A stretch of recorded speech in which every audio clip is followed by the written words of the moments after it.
Oi, eu Olá, entrei professor. agora. Tudo bem? Tudo bem.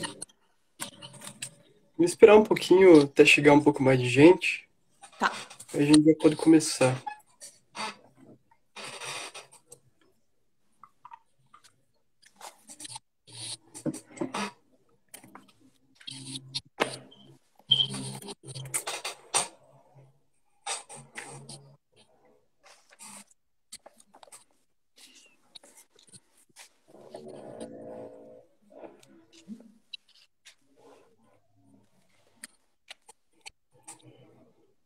Já tem algumas pessoas aí, ainda o professor Gilmar ali Ô, mandou Gilmar. Oi, boas-vindas. Gilmar.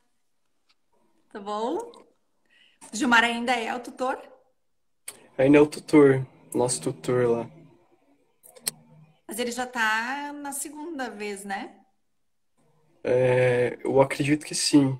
Acho Aham. que ano que vem ele já termina o mandato. Nós aqui ficamos 3 anos. Sempre tem alguém que quer, então a gente nunca emendou. Faz. Agora vai fazer. Acho que agora, esse ano faz 27 anos já que tem pet. E Nossa, aí, antigamente, bem antigamente, tinha que assumiu, assim, ele não foi o criador, mas ele logo assumiu que era o professor Gambim.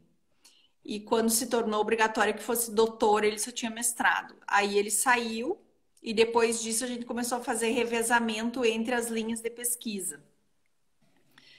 Então tem interessante. uma política, assim, sabe, de distribuição. A gente tá há 10 anos já com o Pet lá no Unicentro. Tanto. Agora não pode mais. Então ele entrou no. Ô, Nilson. Oi, querido. Ele entrou antes da regulamentação, que em 2013 foi regulamentado que só poderia ficar 3 mais 3. Mas quem já estava antes pôde acrescentar ainda os 6. Ah, então tá justificado. Sim, Vai ter que abandonar a criança, porque às vezes é isso, assim, a gente se envolve tanto e acaba dando uma cara tão da gente no pet, em qualquer é projeto, né? verdade. PIBID também faz isso. E aí tem que largar. Sim. Mas a gente pode ir começando, acredito que já. O pessoal vai Tá. chegando mais com o tempo. Então hoje a gente vai falar sobre Deleuze, Corazza e Haroldo de Campos, transcriação no ensino de filosofia, com a professora Esther Maria Dreyer-Helser, que ela é professora pesquisadora associada da Universidade do Oeste do Paraná, lá em Toledo, no curso de filosofia, licenciatura, mestrado e doutorado, na linha de ética e filosofia política. Ela pesquisa, publica e leciona em torno da filosofia de Deleuze e seus intercessores, da filosofia política de Rancière, filosofia da educação e do ensino de filosofia. Interessa, sobretudo, ocupar-se das variações e possibilidades de modos de existência que desafiam a lógica da identidade, da representação e do juízo e que afirmam o devir, a invenção e a transcriação. Participa da rede de pesquisa Escreleituras da Diferença em Filosofia e Educação, do grupo de pesquisa da UniOeste, Ética e Filosofia Política do CNPq. Graduado em Filosofia e mestre em Educação nas Ciências Sociais na área de Filosofia pela Unijuí e doutor em Educação, linha de pesquisa Filosofia da Diferença e Educação pela Universidade Federal do Rio Grande do Sul. Então, professora, novamente boas-vindas e a gente vai até às 8 horas. Fale o que quiser. É isso. Obrigado. Obrigada, obrigada ao Pet todo, Gilmar, Marciano querido, muito obrigada pelo convite.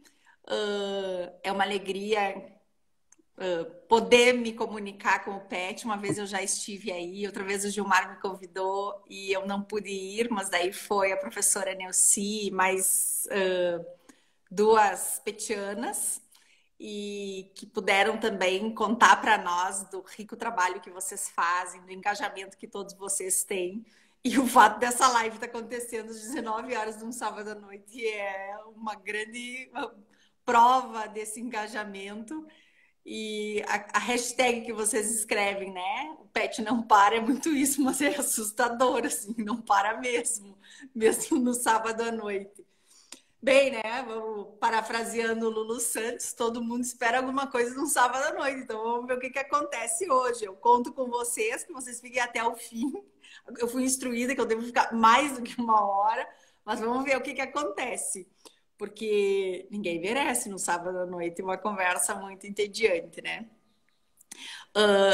Além disso, assim, de honrar esse trabalho do PET de vocês, falar que eu tenho um envolvimento e um carinho enorme pelo nosso PET aqui também. Eu fui tutora entre abril de 2016 e abril de 2019. A gente fez um rico trabalho lidando com as fronteiras da filosofia, a literatura, a arte e as ciências e o envolvimento assim dos petianos com aquilo que dá prazer, né, que dá gosto, do envolvimento, de inventar possibilidades, de se arriscar. A gente se arriscou bastante com fazendo atividades de filosofia com crianças semanalmente.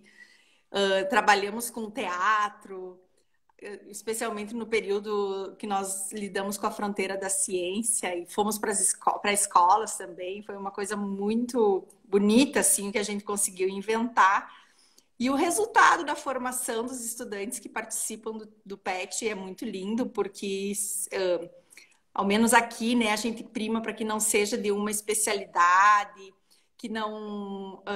Obrigada, Vanessa, que vocês vão ficar, então, que não seja de especialistas, né? A gente tem cuidado bastante para que tenha uma formação bastante ampla para os petianos saírem da graduação tendo uma perspectiva ampliada do mundo, então, e rigorosa, né? Conceitualmente rigorosa também, comprometida. E tudo isso para eu dizer para vocês que vocês são a renovação e a garantia de que vai haver sobrevida da própria filosofia, né? Vocês do PET, todos os estudantes de filosofia.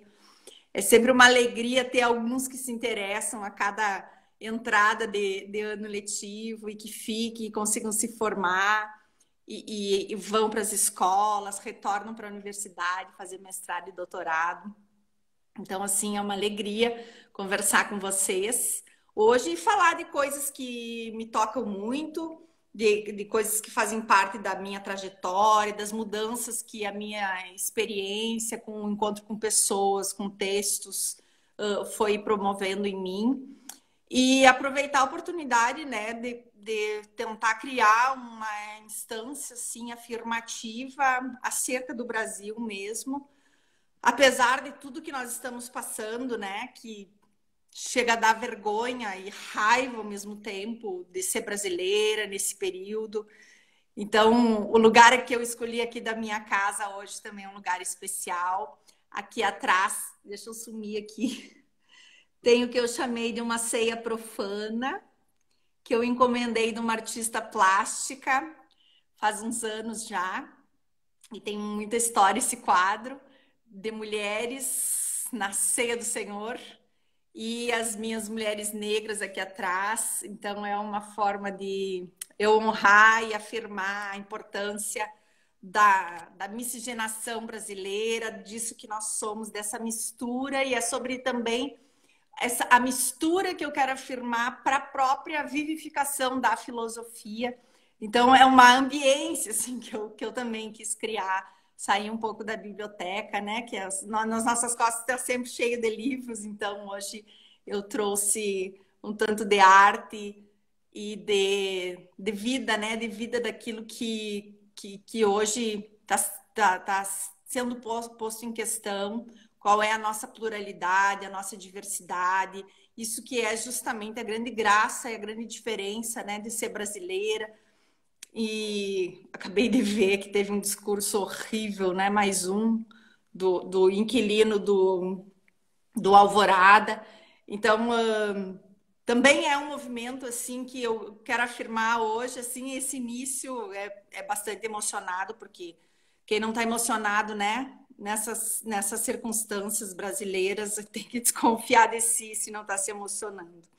E então eu quero, ao lado do Deleuze, né, eu quero honrar dois grandes brasileiros, um brasileiro e uma brasileira, que são muito marcantes, e o tempo vai mostrar muito isso.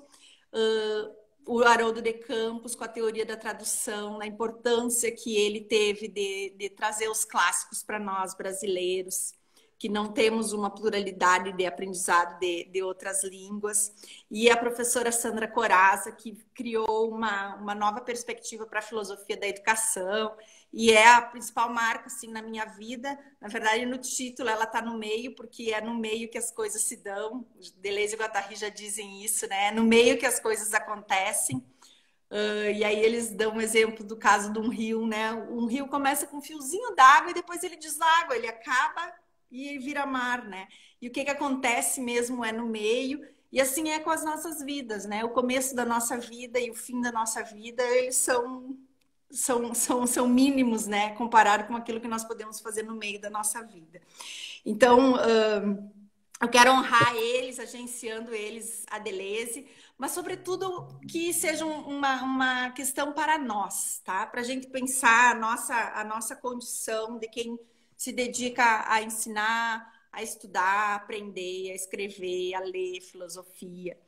E todo esse movimento que eu vou fazer é muito movimento de como é que eu fui me dando conta de algumas coisas, eu vou apresentar alguma perspectiva teórica dessas figuras, mas sobretudo usá-los como uma proposta de a gente fazer deles aquilo que o Deleuze falou num encontro que ele teve com o Foucault, que está intitulado Os Intelectuais de Poder, e ele fala, o Deleuze, ele fala sobre aquilo que ele espera que se faça com a filosofia dele, que se tome como ferramenta. Então, é muito isso, assim, eu tenho usado cada vez mais essa noção, a ideia de que nós precisamos tomar toda essa herança que a gente recebeu num movimento de fazer alguma outra coisa com isso, como nós usamos uma caixa de ferramenta, né? Para consertar coisas, mas também para criar coisas. E para manter, sobretudo, a vitalidade do pensamento. Tá tudo bem aí? Meu cachorro começou a coar, como eu saí da biblioteca, então vai ter participação canina também. As elaborações que eu vou apresentar, elas se deram, sobretudo, ao longo dessa segunda década, a partir de uma macropolítica, de um tempo em que existia política nacional de educação, pensando uma integração entre escolas, universidades, pós-graduação. Vou contar para vocês que são tão jovens, que estão vivendo uma seca terrível, né, na educação brasileira, mas no ano de 2010 existia um Observatório da Educação, que era um braço do MEC, que criava complexos editais e propunha atividades integradas entre universidades. E nós cumprimos assim uma tarefa e que foi aceita pelo Observatório da Educação, que integrou duas universidades do Rio Grande do Sul, a URGS e a Federal de Pelotas, aqui a Unioeste, e a Federal do Mato Grosso, lá em Cuiabá. Então, era um trabalho nesses 3 estados integrados com escolas, tinha professores de escolas que recebiam bolsas de estudo, estudantes da graduação recebiam, mestrandos e doutorandos recebiam também num trabalho integrado, que era justamente de desenvolver, atender aquilo que é elementar, assim, né, o desenvolvimento do IDEB, mas integrando e pensando numa formação do todo, que tinha essa perspectiva, né? Na época, aquele professor de filosofia era ministro da Educação e tinha essa perspectiva.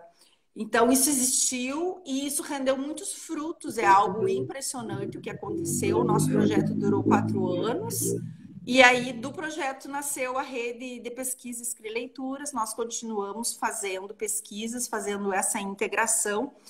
E trabalhando na graduação, teve professores de diferentes áreas que depois saíram não, eles continuaram trabalhando nas escolas e foram fazer mestrado. Tem professor de escola pública que é doutor. Tudo porque participou e viu a força da pesquisa e a importância de tudo isso.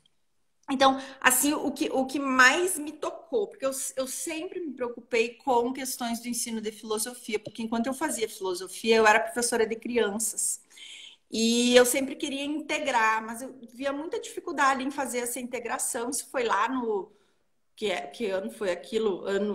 Eu me formei em 98. Então, no final do curso que eu fui descobrir o tal do Matteo Lippmann, e aí eu fiquei muito fascinada, foi um instante assim, que eu consegui integrar filosofia e crianças.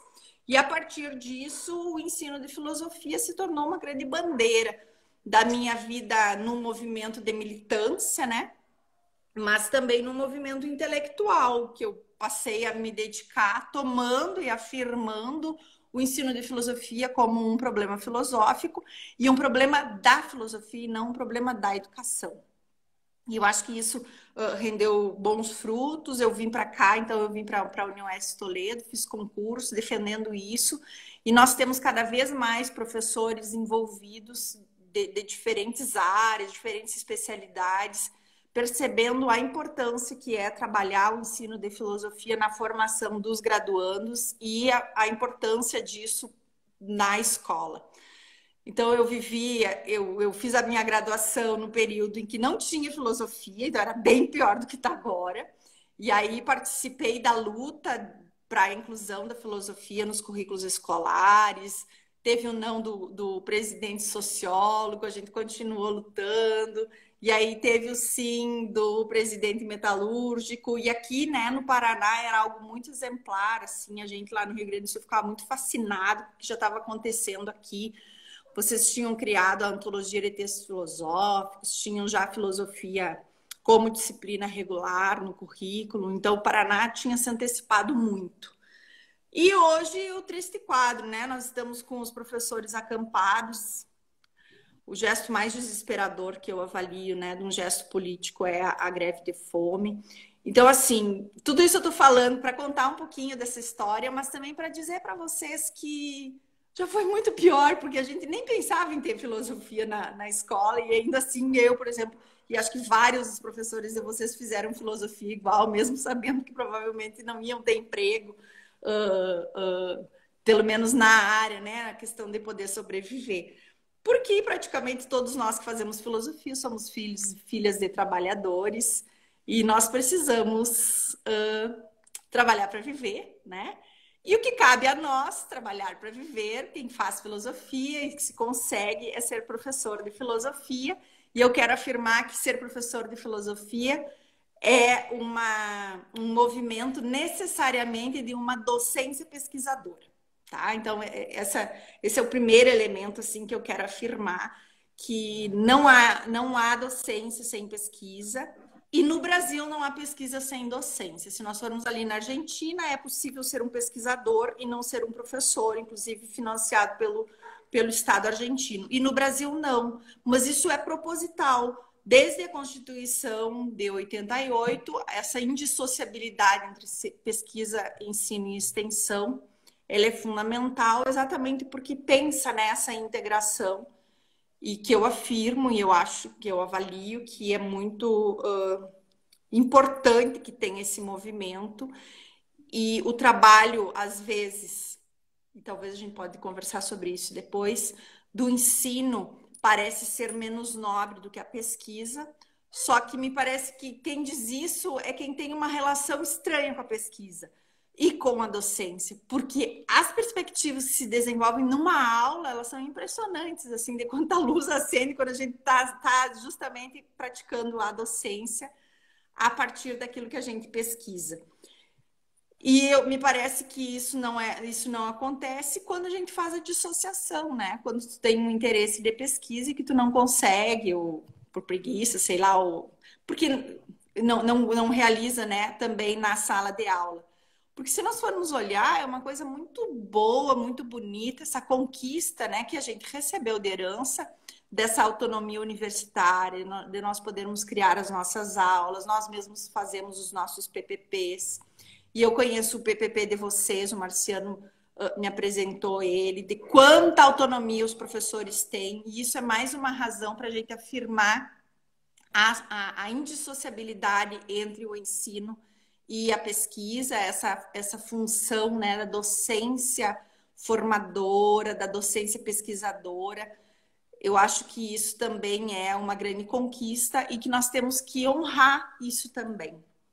Então, falando em honrar, eu quero honrar também a trajetória, o percurso, assim, de o que eu me preocupava, quando eu me ocupava bastante do ensino de filosofia, há um tempo atrás, eu me preocupava muito com a ideia de que nós precisamos defender o direito do acesso aos textos filosóficos, que é essa herança que nós recebemos e que todos os brasileiros, todos os estudantes brasileiros têm que ter direito ao acesso aos textos.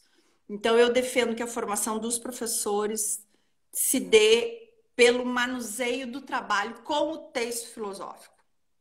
Então, ainda que tenha os livros didáticos, nós não devemos, não podemos, nós não temos o direito de abrir mão, de dar, né? Isso que eu recebi lá na minha graduação, nos anos 90, que cada um de nós recebeu e nós damos a vocês, e será levado adiante. E é justamente esse ato que garante a vida da filosofia. Se o Platão ainda está vivo hoje entre nós, é porque tem esse trabalho do texto filosófico e da decisão de que essa herança vai permanecer viva. Então, eu sempre me ocupei bastante disso. E, lógico, eu pensava no professor como a figura que é o vetor, né? Que é quem dá a ler. Só que essa perspectiva do professor que dá a ler, ela se tornou mais complexa e associada com outra figura. Tá? Isso tudo durante o tempo em que eu fui desenvolvendo o projeto Escrileituras e nesse encontro, sobretudo, da professora Sandra Coraz, da mistura, da hibridização que ela fazia.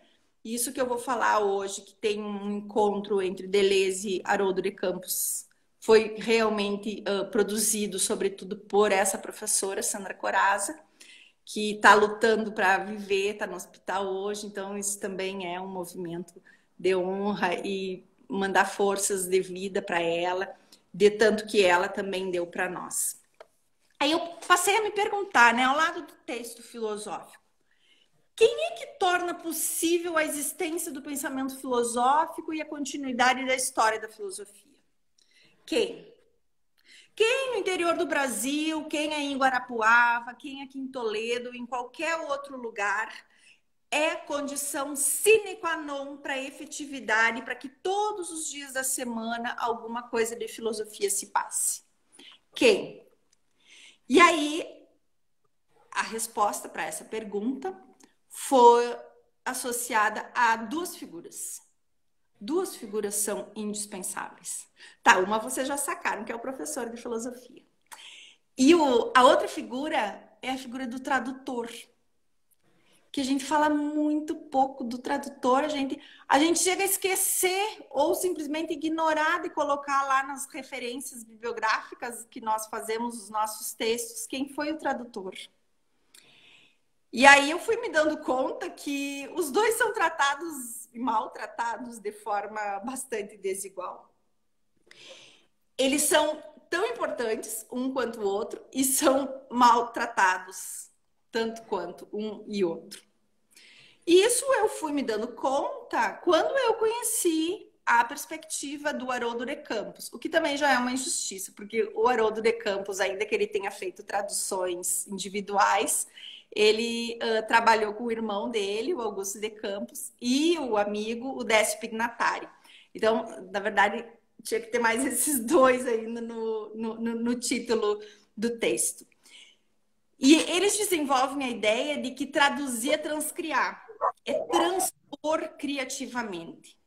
Traduzir é fazer uma recriação.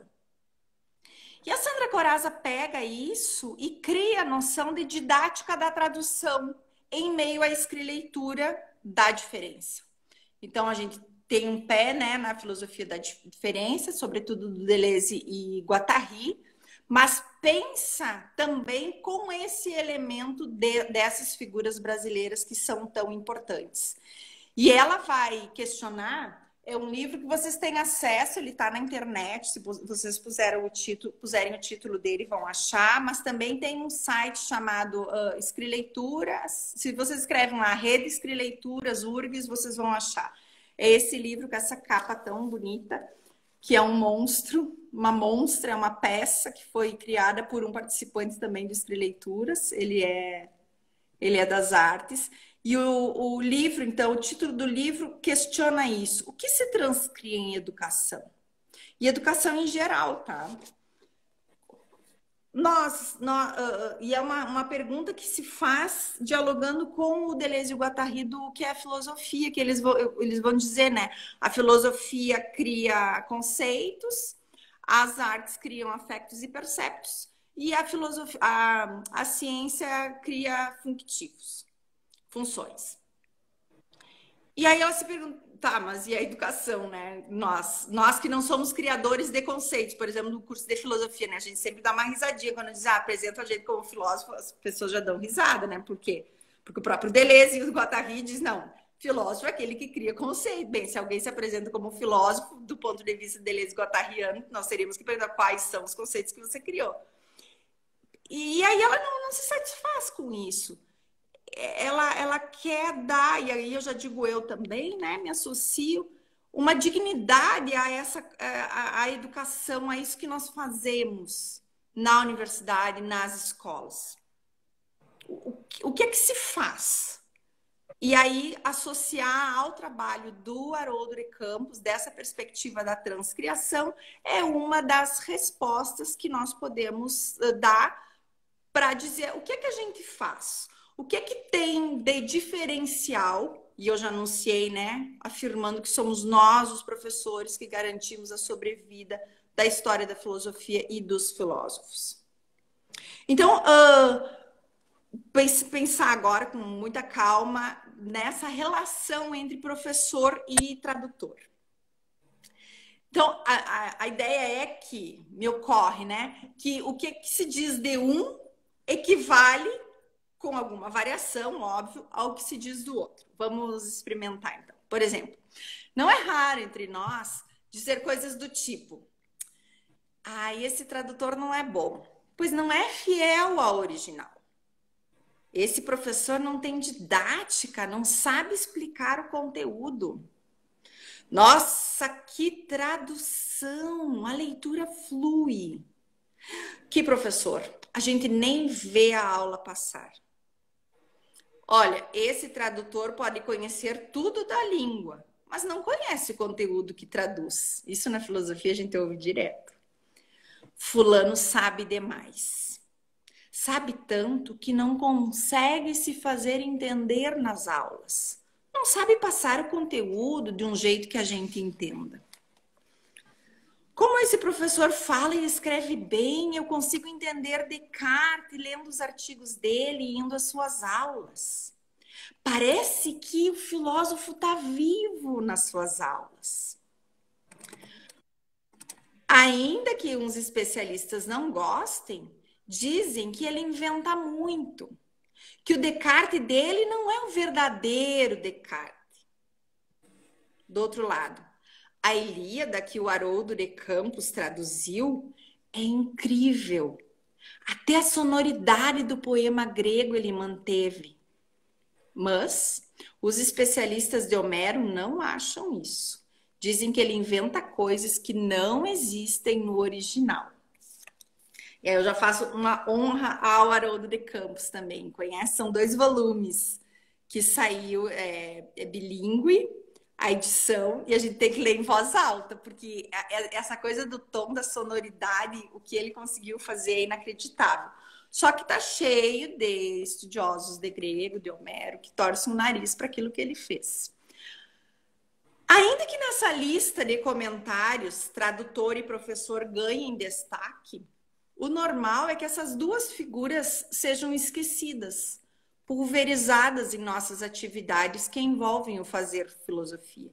Isso de um modo geral, assim, pensando nós como na condição de estudantes que fomos e que somos.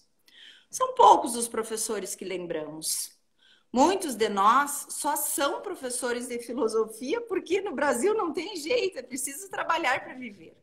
E só sabemos fazer isso. Importa mesmo o conteúdo que é trabalhado, não os seus modos e agenciamentos com elementos externos a ele. Assim como raramente se sabe quem é o tradutor, o que ele faz, quais são os seus estudos. Ao ponto, como eu tinha dito antes, de nas referências bibliográficas dos nossos textos, seguidamente sequer atribuirmos os créditos àquele que tornou possível que nós lêssemos. E aí eu quero marcar a injustiça disso com o Marciano também, né? Que é uma figura muito importante, tradutor de textos que lidam com a filosofia da religião, inclusive financiado, né? Financiado para isso, para divulgação em português. Ainda que fiquemos muito felizes com a notícia de que saiu a tradução de tal livro, aquele que é a principal condição para nossa alegria é invisível. Incomum ao tradutor e ao professor, parece haver aquilo que Haroldo de Campos chamou de uma caducidade e estatuto inferior. E é isso que eu quero propor que a gente recuse, tá? Esse estatuto inferior. Quem compreende isso está amparado sob uma imagem moral. E essa imagem moral, e aí eu estou falando no sentido da imagem dogmática, da imagem moral do pensamento que o Deleuze desenvolveu lá em Indiferença e Repetição 3.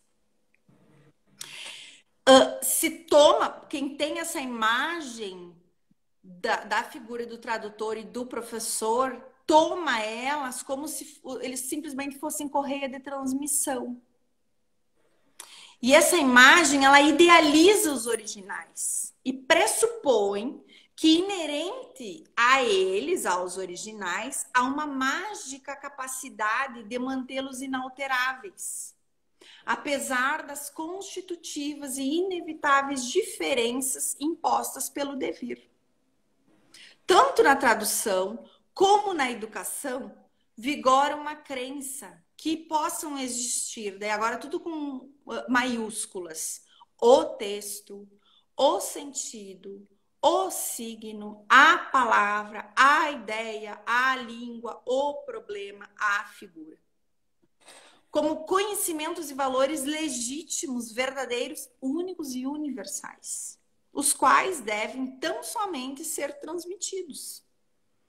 Por quem? Por tradutores e professores, que seriam essa correia de transmissão.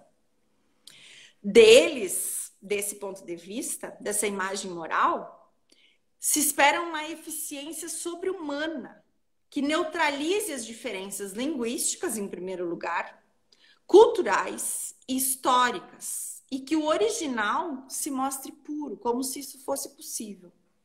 Imagem angelical. Atribui-se aos professores e tradutores o mesmo papel. Meros transportadores neutros ou filtros inócuos de significados, de temas, conteúdos, os quais seriam preservados em qualquer tempo, em qualquer espaço, em qualquer língua ou cultura. Papel esse encoberto por uma névoa de ilusão, no fim das contas, de que existiria uma tradutibilidade das línguas. Como se traduzir fosse apenas uma troca de palavras de uma língua para outra.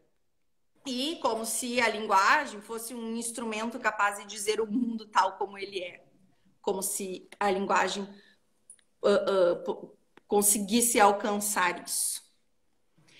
Aliás, como se a linguagem e o mundo não fossem um eterno devir.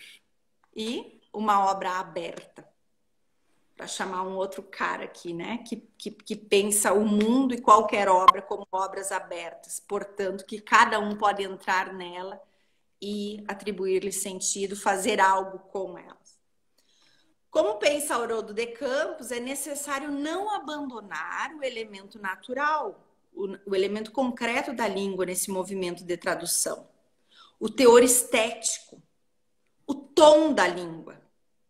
Isso se as traduções não forem moeda de troca, gasta de sentido, que daí seria aquele movimento, né? Que quando a gente está aprendendo uma língua, faz de um para outro. Como se traduzir fosse apenas isso. Para isso, é preciso manter um primeiro plano a dimensão da pesquisa, vai dizer o Haroldo de Campos. Pois tanto o ato educativo quanto o tradutório não serão meras aplicações, ilustrações ou simples transmissões, destinando-se de saída à incipiência e à precariedade esperadas, o que leva à repetição do ciclo. Então, se nós não pesquisarmos, se nós não lidarmos como investigadores com os textos que nós trabalhamos, tanto como tradutores quanto professores, nós vamos fazer essa repetição de ciclo. Só que, do meu ponto de vista, isso é praticamente impossível, ainda aqueles professores com o caderno amarelo de 20 anos atrás. Tem algo, isso eu queria conversar, tem algo que não permite que seja a mesma aula. Mantidos lado a lado, podemos mostrar correlações entre professor e tradutor, também no que se refere às condições subjetivas, sociais e profissionais. A sua prática comumente é tratada como invisível e raramente reconhecida. Afinal, eles nunca conseguem fazer o mesmo, ter a mesma importância do que os autores dos originais, na medida em que suas atividades profissionais são apenas acessórias à filosofia. Ainda que cumpram, eu faço essa comparação, né? Ainda que o tradutor e o professor cumpram a função como cumpre um cinto numa calça muito larga. Tem os ajustes que o professor e o tradutor acabam por fazer. Apesar disso, os resultados eles sempre são inferiores. A história não nos conservará. A história não conservará os tradutores como iguais aos escritores e aos filósofos. Talvez não guardará lugar algum a nós e aos tradutores. Ainda mais, tanto um quanto o outro são insuficientemente remunerados e sobrecarregados de trabalho. Agora, então, a coisa ficou mais louca. Se já não bastasse tudo isso, tradutor e professor também são vítimas de preconceitos da ordem do saber. Preconceito orientado pelo mito de que textos e discursos podem ser anteriores e independentes das leituras e escrituras que deles são feitas. Só um parênteses, assim, nós no PPG, nós temos insistido no valor da tradução, não só de livros, mas também de artigos. E temos lutado pela possibilidade de que artigos traduzidos para o português e publicados aqui tenham o mesmo valor da elaboração, né, de um artigo autoral. Por quê? Porque nós afirmamos que a tradução, essa tradução trabalhada e trabalhosa, que muitos colegas fazem, ela implica um movimento de criação também. E isso eu avalio que os argumentos do Haroldo de Campos nos amparam muito mais ainda. Para levar a sério esse preconceito que beira a ingenuidade, é preciso ignorar, por exemplo, a existência de diversas traduções de um mesmo livro, na mesma língua e suas variantes. Isso também, eu só me dei conta disso com essa perspectiva aqui, quando eu comecei a entrar nela. Se vocês derem um Google aí, por exemplo, escrevam lá o Descartes e o discurso do método. Quantos vão aparecer na primeira página do Google? É só uma experiência, assim, para a gente pegar um livro muito antigo, né? Um livro de 1637. São muitas traduções que vão aparecer. E nós vamos olhar que nenhuma delas é idêntica à outra. Por que será? E aí tem um caso muito interessante que aconteceu daquela versão dos Pensadores, ela ter sido plagiada e os tradutores liberaram ela para que o próprio plágio ele parasse de existir, né? Então tem esse movimento que nós podemos identificar só com uma pesquisa no Google. Vamos nos perguntar por quê, né? Por que tantas traduções? Não deve ser só para encher o bolso das editoras. Quero crer que não. Tem algo de diferencial no trabalho do tradutor. Assim como eu afirmo que tem algo de diferencial no trabalho do professor. E aí vamos pegar o caso, né? Vamos continuar com o Descartes. Cada um de nós deve ter vivido a experiência de ter recebido aulas de professores acerca do discurso do método do Descartes ou um outro filósofo que lhes vem à lembrança. Professores cartesianos devem ter suas diferenças de interpretação dessa mesma obra do Descartes. Imagino que se existisse um único Descartes nas aulas de teoria do conhecimento e de história de filosofia moderna, daí eu imagino, né? Baixaria uma teletela como a do Grande Irmão, do Orson Welles, existindo um grande Descartes, que apareceria sempre ele, com o mesmo discurso em todos os lugares e tempos. Se fosse, né? Se fosse aquela ingenuidade de que existe o autor, a única interpretação, isso seria suficiente.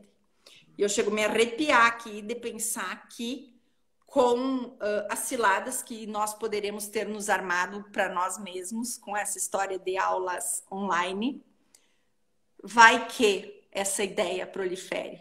Já pensaram um único Descartes em todas as estaduais do Paraná, nas aulas de teoria do conhecimento? Então, nós precisamos afirmar que não é possível ensinar um único Descartes. Não, o que nós fazemos não é o mesmo Descartes de 1637, o que nós ensinamos. Nós temos diferentes professores ministrando as aulas e fazendo teses acerca de algo que ainda vale ser dito sobre uma obra beirando 400 anos. Vira e mexe aqui no PPG, nós temos muitos candidatos para trabalhar Descartes.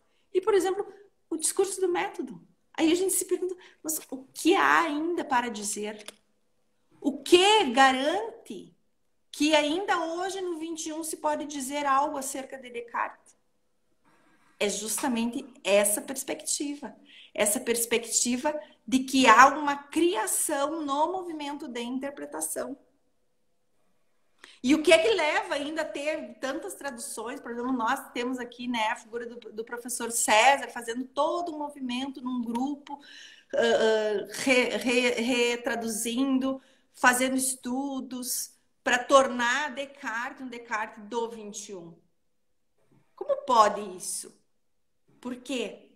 Porque as traduções antigas, elas estão defasadas.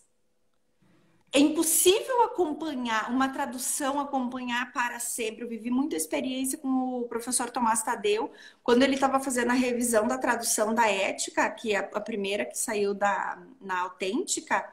Ele estava fazendo a revisão e ofereceu uma disciplina para fazer a revisão. E aí eu frequentei essa disciplina. E era genial, assim, fazer os movimentos e ele explicando por que ele escolheu aquele termo e quais as influências que ele tinha tido de outras traduções, de outras línguas, de comentadores. E aí, daqui a pouco, a própria Autêntica publicou a tradução que a Marilena Chauí organizou, né, com o grupo dela. Então, como pode isso? Daí tu se depara, tu vai na Ampof, assim, tu fica diante da banca lá da Autêntica e tu tá de cara com... Daí tu quer ter duas, né? E aí daqui a pouco tu já tem a portuguesa também de Portugal e daqui a pouco tu tá comparando todas. E aí tu se envolve porque daí vira uma... Tu pode criar a tua própria tradução da Ética, né? Então, esse movimento, nós temos que nos perguntar por que isso acontece? Enfim, isso talvez seja suficiente para verificarmos que aqueles preconceitos, aquela imagem moral, eles não passavam mesmo disso, de preconceitos. Preconceitos a respeito do papel do professor e do papel do tradutor. Um papel que, se formos perceber a sua complexidade, veremos que não tem nada de servil e que não está fadado à ineficiência. Então, esse é o argumento primeiro da relação. Agora eu quero falar um pouquinho sobre a noção de transcriação, assim, conceitualmente, tá? Tem um livro do Haroldo, na verdade não é do Haroldo de Campos, é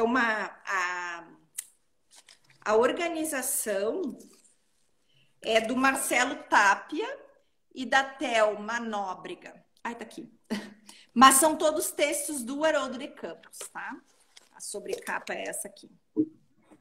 Então, é daqui, tá, que eu tirei. O Haroldo de Campos, ele fazia as traduções, depois eu vou falar mais detalhadamente disso, e ele fazia muitas notas e também escrevia artigos acerca das dificuldades e da teoria da tradução. Então, ele foi criando essa teoria da tradução no momento do exercício da tradução.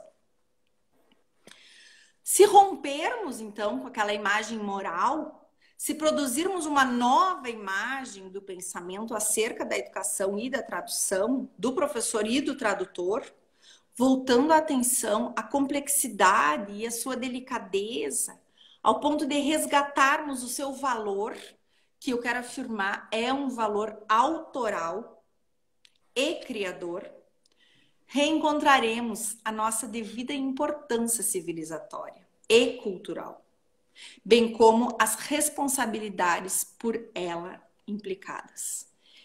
Eu quero afirmar isso, e é uma ideia também que está lá no Bertrand Russell, quando ele escreveu um textinho chamado As Funções de um Professor. E ele vai falar que a principal função é a função civilizatória e de ser guardião da civilização. E nós nos percebermos com essa função aumenta muito a nossa responsabilidade, mas também é uma expressão de que nós, por exemplo, no caso da filosofia, né? O professor de filosofia, ele é o guardião dessa civilização, dessa cultura ocidental constituída pelos filósofos no Ocidente. Esse valor autoral e criador pode ser afirmado a partir da teoria da transcriação, tá? Então, na verdade, essa teoria da transcriação é que está sendo a base dessa minha perspectiva. O que é isso, então? O que é essa transcriação conceitualmente falando? É um conceito que foi cunhado pelo Haroldo de Campos, que é um dos expoentes da produção brasileira do século XX.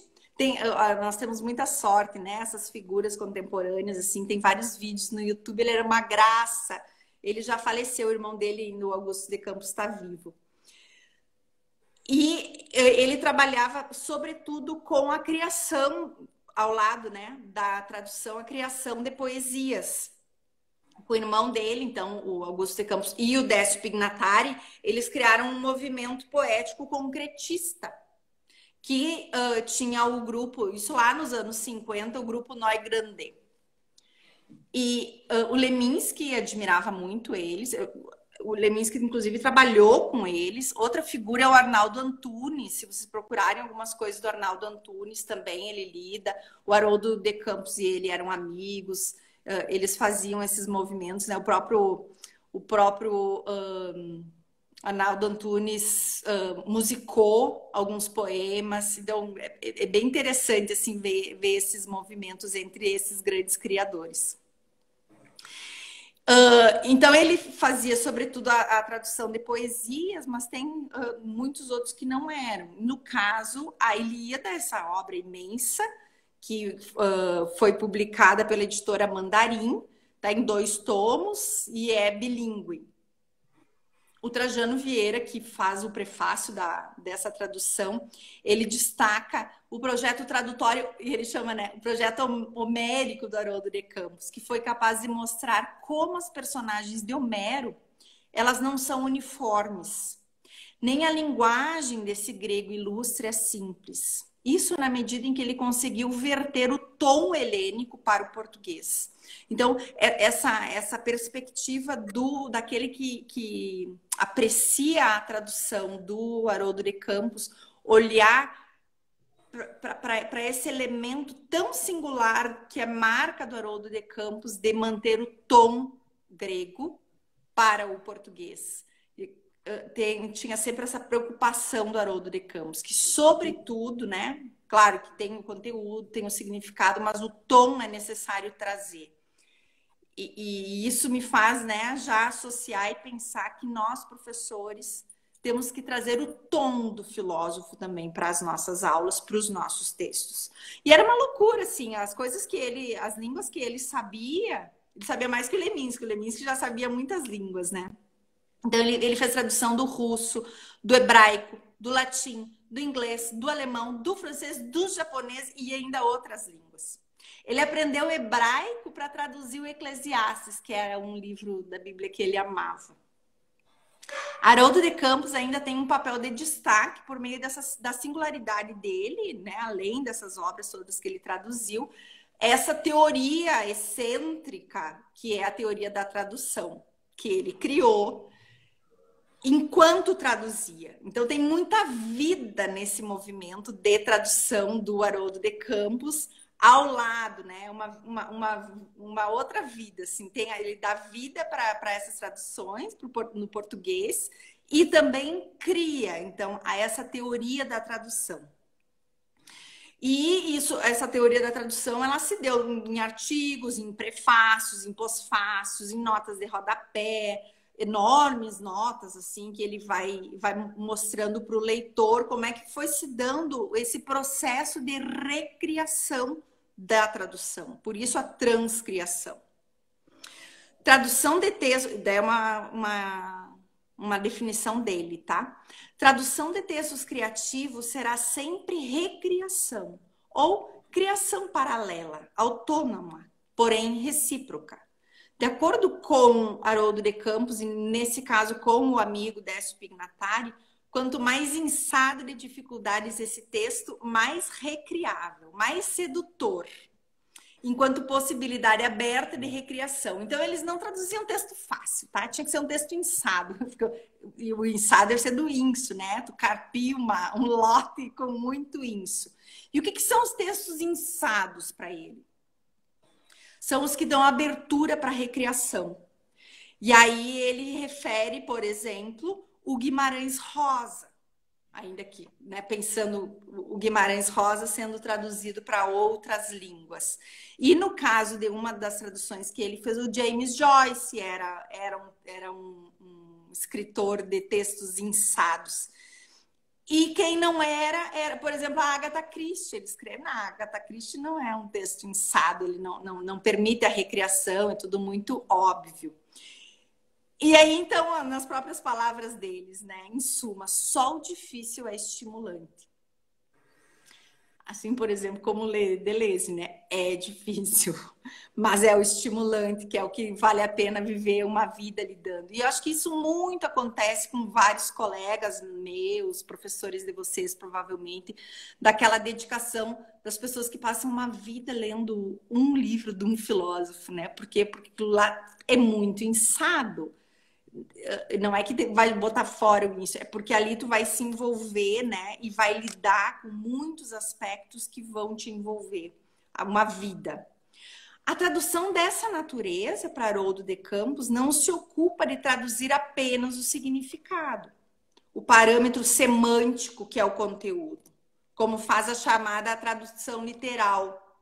Tá? Então, tem isso, né? Tem o texto que foi a tradução literal, que às vezes até um Google Tradutor, a gente faz uns ajustes ali e ficou bom. Mas não é disso que se trata, essa perspectiva transcriadora, que faz essa alternância linha a linha. E aí, lendo, estudando sobre isso, sobre esse movimento tradutório, essa concepção de tradução palavra por palavra, ela já vinha sendo colocada em xeque desde Cícero. Então, quase como existe a nossa influência toda ocidental, tem essa discussão. Então, a tradução, né, como um movimento criador é algo muito antigo e possivelmente posto em palavras pelo próprio Haroldo de Campos. Só que a gente não pode pensar que isso é algo muito pacífico. Tá?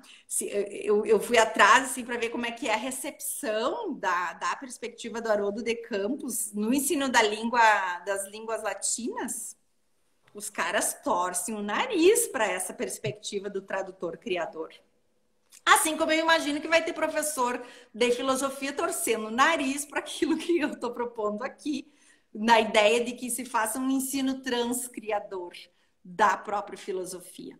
Mas tá bom, né? O próprio Haroldo de Campos, daí ele disse que esse movimento que ele fazia, ele sabia que ele provocava os filólogos em si mesmados, em suas especialidades, como em tumbas de chumbo, indesejosos de comércio com os vivos.